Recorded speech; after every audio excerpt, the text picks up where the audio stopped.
যুক্তরাষ্ট্র, ইসরায়েল ও তাদের সহযোগীদের জন্য হরমুজ প্রণালী দিয়ে এক ফোঁটা তেলও যেতে দেওয়া হবে না বলে হুঁশিয়ারি দিয়েছে ইরান।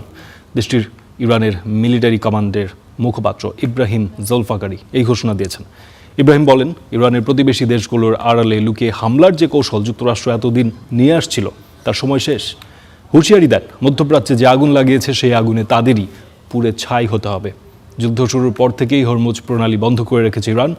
হুঁশিয়ারি দিয়েছিল এই পথ দিয়ে যাওয়ার চেষ্টা করলেই জাহাজ জ্বালিয়ে দেওয়া হবে। তারই ধারাবাহিকতায় বুধবার আরও 3টি জাহাজে হামলা হয়েছে। এদিকে প্রণালীটি যুক্তরাষ্ট্রের কড়া নজরদারিতে রয়েছে বলে জানিয়েছেন মার্কিন প্রেসিডেন্ট ট্রাম্প।